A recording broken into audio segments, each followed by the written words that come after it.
Hi, everyone. Thanks so much for joining us again for another Newport Film virtual Q&A. We are so excited about this week's film.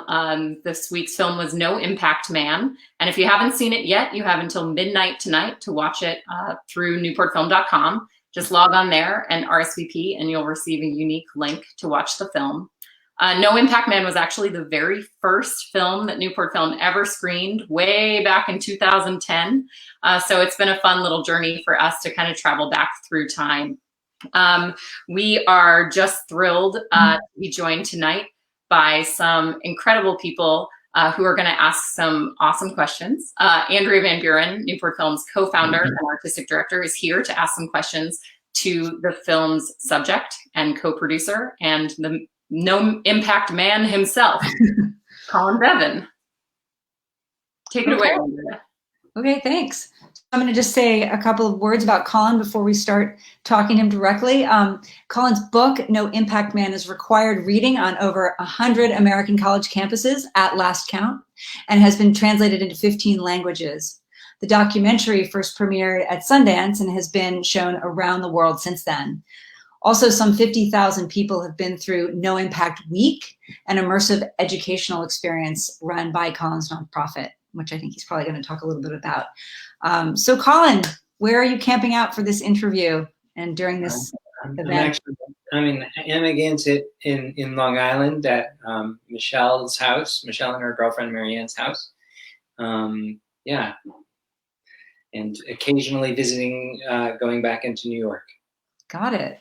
Yeah. So can you talk a little bit about what direction you've kind of gone since making this film and what you're working on currently? Sure. So people often think of No Impact Man. People think of No Impact Man most about as a person or a family who were trying to live as environmentally as possible, and of course that's true. But the kind of meta process for me was actually about my trying to figure out, how do I live in a world prosperously and abundantly and happily, yes, but also feeling, how do I live in the world where I do these things not at the expense of others, but in a way that adds to the lives of the people around me, the community that I live in, the country that I live in, and the planet that I live on. Excuse me. So really, in many ways, to me, the No Impact Man project was a question about. It was the beginning of a quest to ask the question of, like, how to live. Like, how does a human being live with meaning and purpose in this world? And so I've come to think about the No Impact Man project itself as that, as part of my own personal quest to understand, how do I want to live this life? And so my work since then has been about helping other people to figure out, how do they live in a way that's good for them, but also where they get to feel that they make a meaningful impact on the world. I fulfill that work, through my next book, How to Be Alive, through my teaching, my personal coaching, all the things that I do. Got it. Oh, so you're also a personal coach. Yeah. That's interesting. Becca and I are sharing questions. So Becca, would you like to ask a question? Oh, sure. Yeah, I think, if you can give us just an update on your family, how everybody's doing now. I think, we fell in love with the characters so much watching the film. And, I think we're curious to see kind of what lessons did you take from this year that you're still now, over 10 years later, still incorporating. Mm-hmm. Let's see. Well, probably the bad news is that Frankie the dog died about 3 years ago. Oh no! She was the best dog ever. Oh. And only because there in the credits for the film, it says, cast in order, and it says, I think it says Colin, and then Colin Bevan and Michelle Collin, but I personally wanted Frankie to get a credit, but the filmmakers felt that it was cheapened the film for her to get a credit, so she didn't. But yeah. In terms of our family evolution, Bella's 15, which is, when people see pictures of her on my Instagram, or whatnot, they're always like, wait, what? Because What? people forget that time passes. Wow.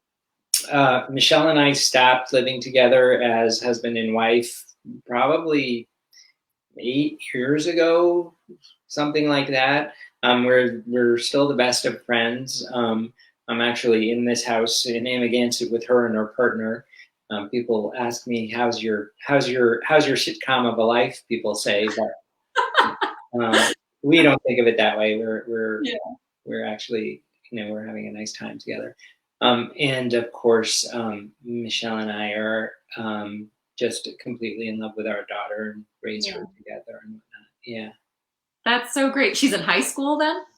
She's a freshman in high school. Oh my gosh, I can't believe. Wow. So the directors really did capture some incredibly personal moments. Were you friends with the directors before the film, before you started shooting the film with them? So what happened was the kind of the backstory is that I had written 2 history books before I wrote the book No Impact Man, and then a few things happened. The war in Afghanistan started, the war in Iraq started, and I was reading about news about climate change. And so basically, we were in these 2 wars, which I personally didn't believe in, and so there was these 2 wars, which is what we were doing for oil. And then there was the climate change that I was reading about, which was just happening when we burn fossil fuels, when we burn oil. And then we had this way of life in between, which, the way of life that all this fossil fuel burning is supposed to support. And I just didn't feel people in the world it wasn't worth destroying the world for. And so I made this, I had written these 2 history books, and I felt I had to make a shift where my writing and my work addressed what was happening in the world.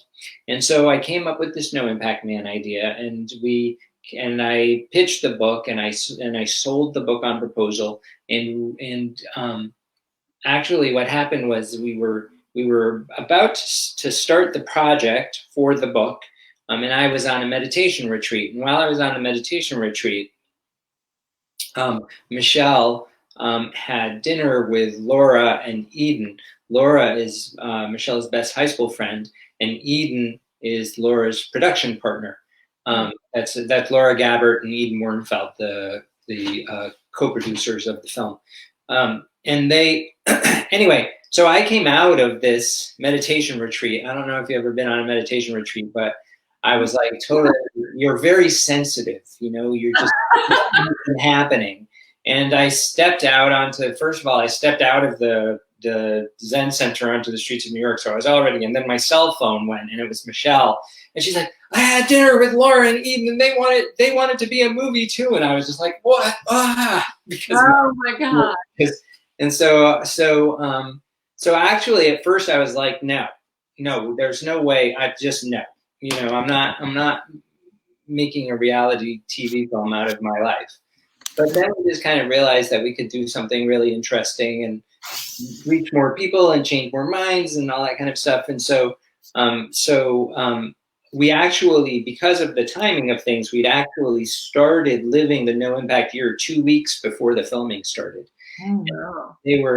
They asked, could you wait before you start the project? We need to find funding.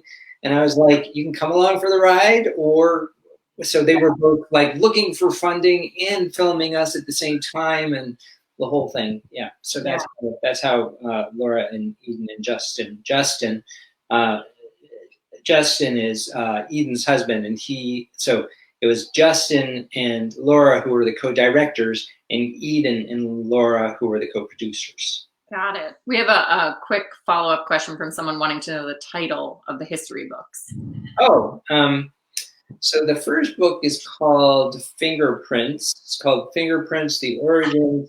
It's a long time since I thought about this. The Origins of Crime Detection and the Murder Case That Launched Forensic Science. And that book is the story of the man who came up with the idea of using fingerprints as crime scene evidence. And it's the story of him and this first murder case where fingerprint evidence were used. And anyway, so that's that book. The second book is called Operation Jedburgh, D-Day and America's First Shadow War, and that's also a nonfiction book about a secret operation during World War II that my grandfather was involved in, where a bunch of teams dropped into occupied France to work with the French resistance during the summer of D-Day to help stop the Germans from getting to Normandy. Wow. Whoa. Your breadth of knowledge is really extreme. That's awesome. Yeah, thanks. So Becca, do you want me to keep going? Because I have tons. Oh, no, sure. I just wanted to ask really quickly and just give a quick shout out to our two partners who helped us on promoting the film screening this week. We want to give a big kudos to Aquidneck Community Table, which is the group that runs our local farmers market, which is still open during the pandemic. You can still go to the farmers market on Saturday mornings. They do a contactless pickup. You can pre-order with the farms. And we also want to give a shout out to Clean Ocean Access. And the two organizations have worked together to make composting something that's really accessible in our community. So if you live on Aquidneck Island, if you live in Jamestown and you don't compost, they have made it so easy through this amazing program with 11th Hour Racing called Healthy Soils, Healthy Seas, Rhode Island. You can sign up, you get a bucket delivered to your house, you put your compost in it, they come and pick it up every other week. It's great. You get a clean bucket. You don't have to have a worm garden in your kitchen. I think composting has come a really long way. And I wonder, Colin, is that something you're still involved with? Oh, it was actually just suspended in New York City. Curbside. We have curbside composting now, and it was actually just suspended for the next few months. Mm-hmm. Yeah, ours was suspended for a little while, but they came back at it. So there's curbside pickup for composting in New York. Yeah, there is. That's exciting. Not in all of New York, but there is in Park Slope where I live. Oh, yeah. I think if there is on. Yeah. Oh my goodness. So, so it does seem like there's so much overlap between the current food shortages that we're hearing about and what you discussed in the film, just about focusing on sourcing local food. Do you think that we're going to be able to start moving more in that direction with beef and poultry, or do you think just because there needs to be just so much produced that it's going to be very hard to meet those demands unless we stay with the same? I mean, what we've seen, I think, in the economy is that small businesses have been required to close. So lots of small retailers have been required to close, whilst big retailers like Amazon and Whole Foods, which is owned by Amazon, get to keep going. I mean, it's so heartening to see that the farmers markets are still going, but meanwhile, small businesses are really struggling. So I think most people in the local economies movement are quite concerned that the coronavirus, that the big players, the people, that those of us who care about local living economies, those of us we've been hoping we would move away from. I think there's some real danger to local businesses, and it might take a time before they start to recover again. Yeah, that kind of leads into a question that someone asked through Facebook. Do you think that people have become involuntarily experiencing these past 2 months without extra stuff during COVID-19?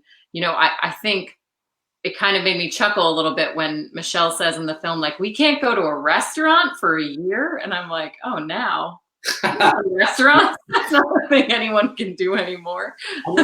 So your take. Because of what I do and what I write about and what I think about and why people come to me, I've had a lot of conversations with people about their lifestyles at the moment. And I think it's really important to say, first of all, that for many people, life has just become miserable. People who are out of work, people who are worried about finding a way to earn a living, people who have sick family members, or people who have lost relatives. So for many people, this is not a time for reflecting upon life and whether this time is like No Impact Man or not. for some people who have been lucky enough to keep their jobs or in financial position where the or where they're not sick.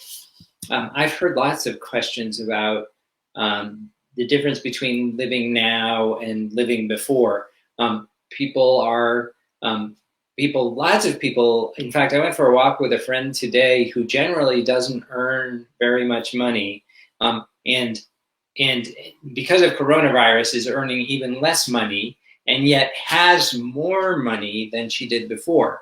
And the reason is because we're not spending much money. We're not going to restaurants. I bet that a lot of consumer items are down too. We're not spending on things. So there's something happening around how we use our money and how we live and how we spend our time. So first of all, I've heard that people are consuming less consumer goods, that type of thing. But I've also heard that some people are at home with their children, or at home instead of at an office, and are actually being like, this is what I always wanted. This is what I want. I wanted to spend time with my families. I've also heard families be like, when are my children going back to school? I was talking to a friend in Germany this morning, and she said that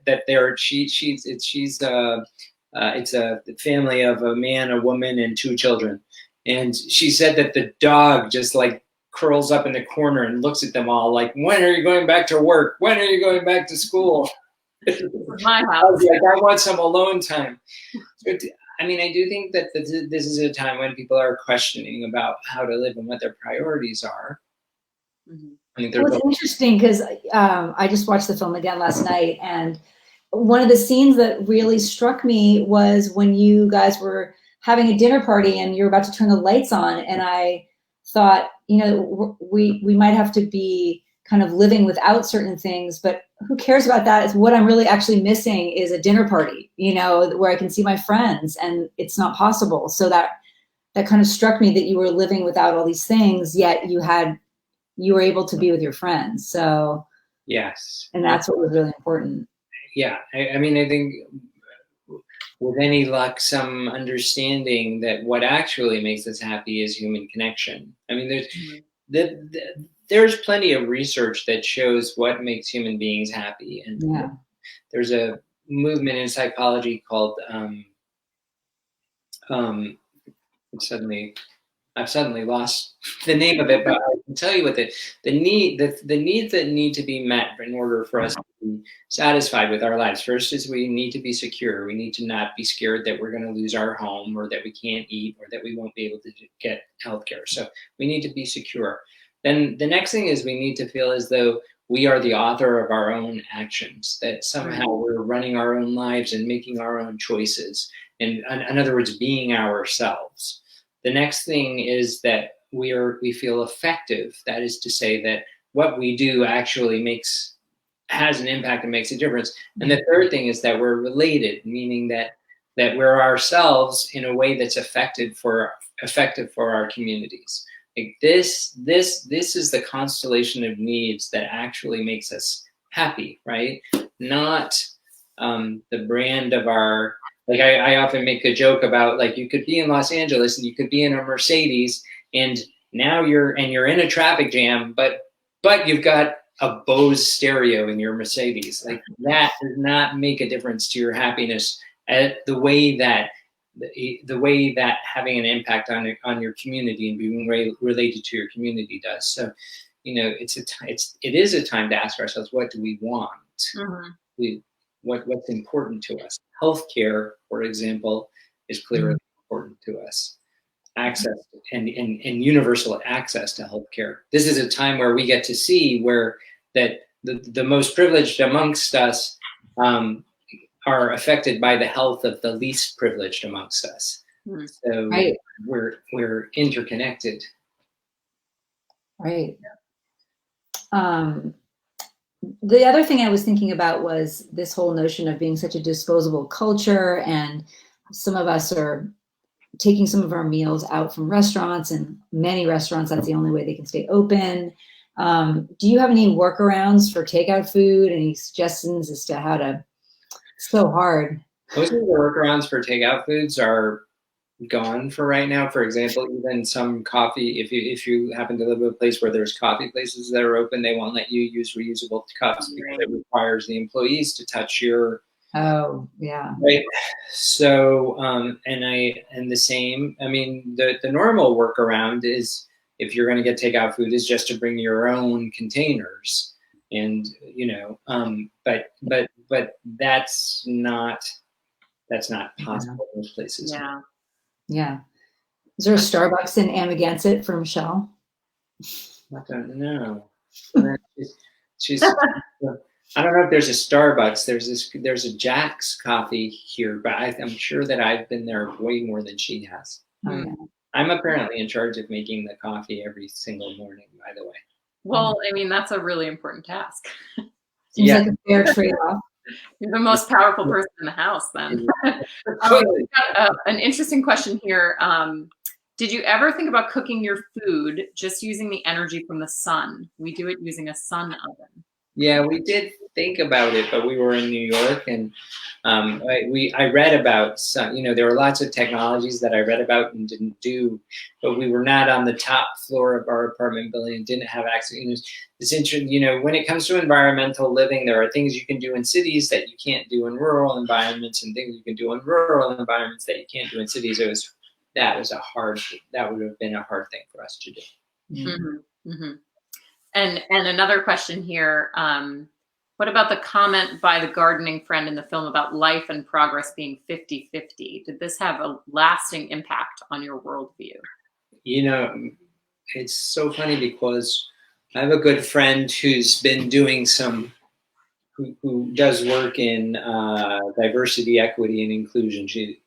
They're a consultant, and are bringing work into corporations, and they're having a hard time because the businesses that they normally work for are cutting their budgets in those areas. And they asked me, what maybe you could help me in this regard with my perspective. They said, do you think that we're kind of come out of this and everything is going to be better than it was? Because there are a lot of people who are like, things might be better after this than they were. And I actually told them about Mayor Vishner, the gardener that we mentioned about things. He says in the film, when I said, there's a worldview in which people believe that human consciousness is progressing, right? Like that somehow we're actually moving beyond and evolving. And I asked him about that. Do you think we're progressing? And he said, I'm of the view that some things get better and some things get worse. And my friend who asked me, I told them this exact story. I said, Mayor said he's of the view that some things get better than some things get worse. And I think that's true. I think in this particular case, we're going to come out of this crisis and some people are going to be introspective and change. On the other hand, we're suddenly people feel emboldened to go into the Michigan State House carrying automatic weapons when they don't like what the Michigan legislators are voting upon. So some things will get better and some things get worse, but the place for hope for me doesn't reside in that question of the place for hope in me, because the real question I always have thought is, in terms of whether things get better or whether things get worse, is who am I in relationship to it all? And I said to my friend, like, where my hope comes from is not whether the world's getting better or worse. I said to my friend, my hope comes from you, like this person who works in diversity, equity, and inclusion, like that I see in you this desire to help the world. And if we want hope, we just have to create it by ourselves engaging in the world and making the world better, as opposed to being passive observers asking ourselves if the world is getting better or if it's not getting better. We have to take responsibility for it. So, yeah. Yeah, you said in the film, if there's one thing we can do to help, it would be to volunteer for an environmental group. And that is to do with being part of a community and not being a single person. Right. So at the end of No Impact Man, somebody asks me, what if there's one thing that you're going to do, should it be? And when it comes to environment, I mean, my thinking has expanded way beyond environment now. So, and I think all the social justice, excuse me, social and environmental justice are completely intertwined. So it's not that environment is the only place where we should be volunteering, but when one wants to change their lives in order to have a larger impact on the world, chances are they currently exist in a community that actually is invested in the person staying the same. Like, so for example, in my book, How to Be Alive, I talk about a young woman who came from a family of meat eaters, and she wanted to become a vegan, and her family kept discouraging her. Oh. And so what it took for her to actually become a vegan was to find a community of other vegans who supported her. And so volunteering for nonprofits or anybody that work in areas in which we hope to impact the world, to volunteer, not only is it a way to actually do the work, but it's also a way to find a community for ourselves who help to reinforce the values that we're hoping to grow and move towards in our lives. Mm-hmm. Yeah. Mm-hmm. Yeah. Definitely. Here's an interesting question from someone. After all this time, do you think you would do the project again? You mean, it depends on the whole year?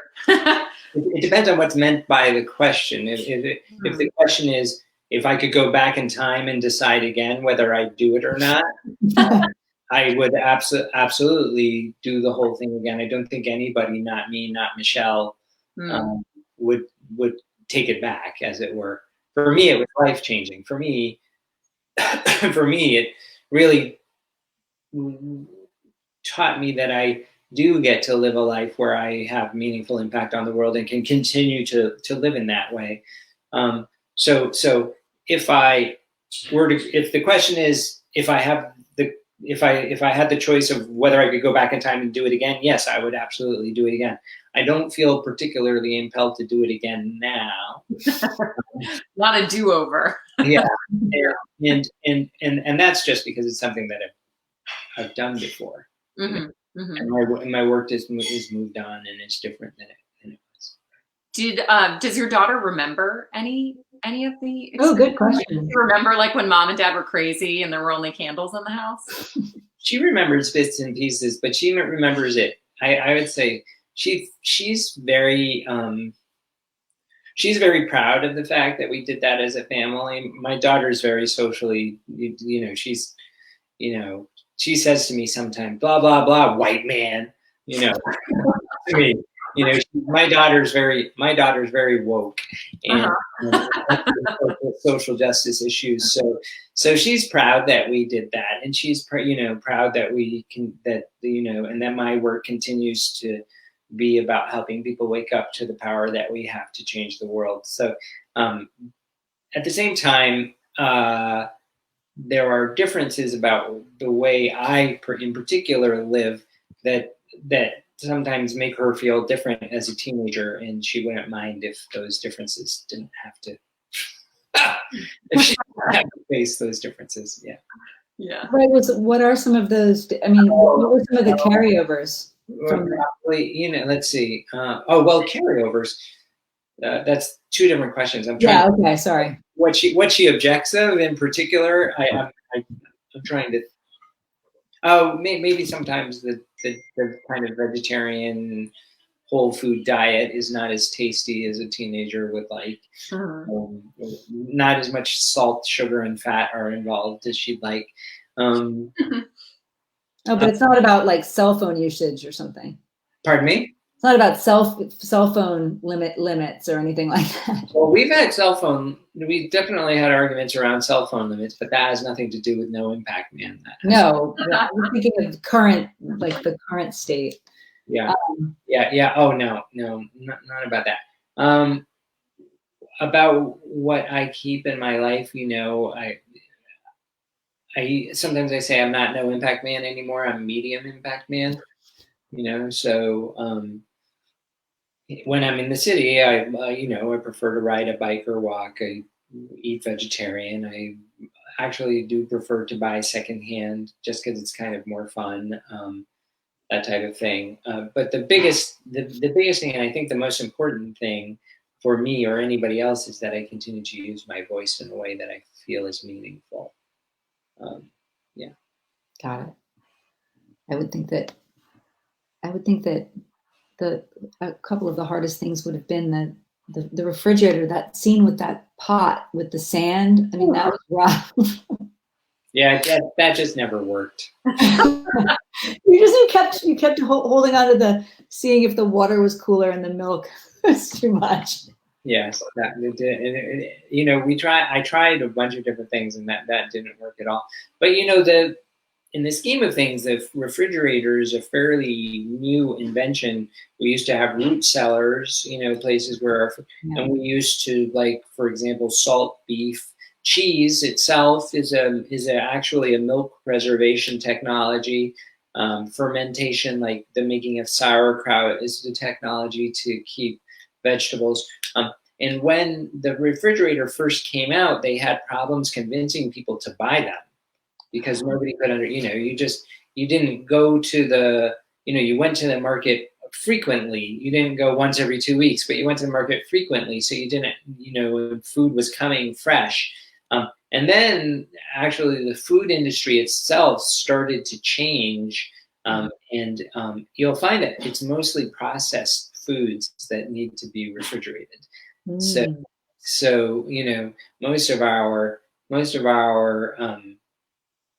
a lot of our food didn't at least need to be refrigerated. So.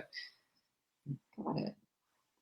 Right, Becca, do you have any other questions? You don't want to keep? No, just, I guess, give us any final takeaways that you have from the whole process, and experience any ways that you think we can continue to live this kind of lower impact life. We've had people commenting that they loved watching the film. They're teaching their daughters how to manage their impact and lower what they're doing. So thank you so much for having done this project and for allowing that camera crew into your house. Well, thank you so much for showing the film. Thanks for having me. Yeah. Please say hi to Michelle for us too, as well. Yeah, I can hear her. She's just, I think she's cleaning the kitchen. It's her turn to clean the kitchen. Oh. I'll make the dinner. That sounds like that's a good trade. Yeah. Awesome. Well, thank you, Andrea. Thank you, Colin. This has been really wonderful. And everybody, if you haven't seen No Impact Man yet, you still have an opportunity to watch it before midnight tonight. Just log on to newportfilm.com and click on the No Impact Man page, and you can RSVP and you'll receive a link to watch the film. And we'll be back with a new film, actually starting tomorrow, a very exciting new premiere of a film that is being launched virtually called Spaceship Earth. And it's amazing. And I think you're all going to really love it. It came out at Sundance this year. So please join us next week for another virtual Q&A. And thanks so much again, everyone. Thanks, Becca. Thanks, Colin. Bye.